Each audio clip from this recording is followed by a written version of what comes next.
जेव्हा तुमच्या हातात तुमचं सगळं स्वप्न पूर्ण होणाऱ्या गोष्टी असतात की छान जॉब आहे, बरोबर, ज्या जॉबचं तुम्हाला फ्युचरचं टेन्शन नाहीये, तुम्ही डॉलरमध्ये कमावताय तिथे आणि कमवू शकणार. त्यावेळेस मला वाटतं युट्यूबरून रेव्हेन्यू तुम्हाला मिळालाच नसेल, कारण तुम्ही सुरुवात केली होती. तर मग तो जॉब सोडून युट्यूब करायचंय, मग हा डिसिजन कसा समजा? हा अगदी विचारपूर्वक केला होता, कारण मी वयाच्या 17व्या वर्षापासून जॉब करतेय. ओके. त्यामुळे चला करून बघू होईल का नाही हे नव्हतं. आणि 9 to 6 जॉब रुटीनपासून मला थोडा ब्रेक हवा होता, अगदी टू बी ऑनेस्ट सांगायचं तर.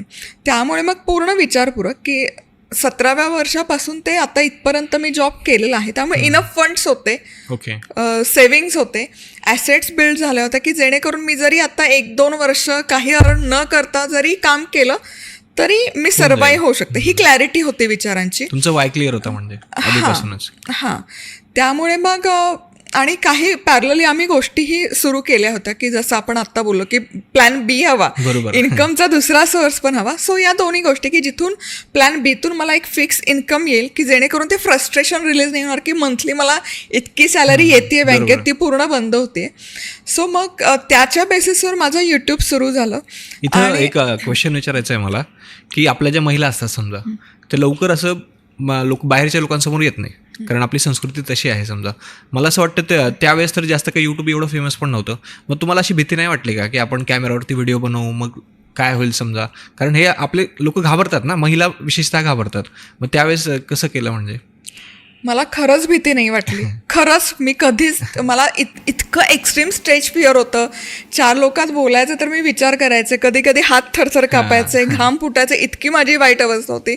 पण मला असं वाटतं जेव्हा पॅशनचं एखादी गोष्ट तुम्हाला मिळते ना, तेव्हा या सगळ्या गोष्टी दुय्यम होऊन जातात. आणि माझ्या बाबतीतही तेच झालं की मला ते एक गोल सेट होतं की मराठमोळे पदार्थ आणायचे, तर करायचं. म्हणजे जसं मी सुरुवातीला सांगितलं, एखादी गोष्ट करायची तर करायची, ती झोकून देऊन करायची. आणि नो लुकिंग बॅक. तिथे तेव्हाही मी आठवड्याला 6 रेसिपीज आणि पहिल्या महिन्यात अशा 100 रेसिपीज पोस्ट केल्या होत्या तेव्हा 2009ला. आणि इतकं क्रेझी होतं ते.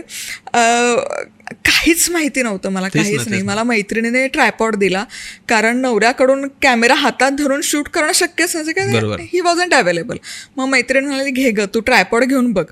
आणि आम्हाला म्हणजे आमच्या जनरेशन, आता मी म्हणते की हात दाखवून कुकिंग करणं म्हणजे फार कमीपणाचं. म्हणजे बऱ्याच आपण व्हिडिओ बघतो की कॅमेऱ्यासमोर येत नाही, फक्त हात दाखवून. तर ते मला खूप कमीपणाचं वाटायचं की का.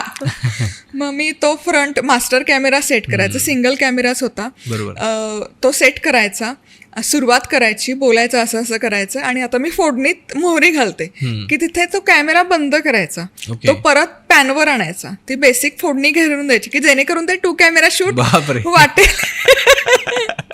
आणि मग एडिटिंगची आयडिया नव्हती. मग एडिटिंग सॉफ्टवेअरसाठी मग आम्ही फ्री व्हर्जन्स डाउनलोड करायचो, ते 30 दिवस वापरायचे, अनइन्स्टॉल करायचे, परत असं करत करत 6 करायचं असलं तर मार्ग आपोआप सापडत जातात समजा. असं करत करत 6 महिने केले. मग 6 महिने केल्यानंतर मग थोडा कॉन्फिडन्स आला. आणि मग आम्ही प्रॉपर माईक घेतला किंवा कॅमकॉर्डर, तेव्हा डिजिटल आला नव्हता, DSLR नव्हते, मग कॅमकॉर्डरवर शूट केले मी बरेच वर्ष. मग लाईट्स घेतले, असं सगळं केलं. ओके. आणि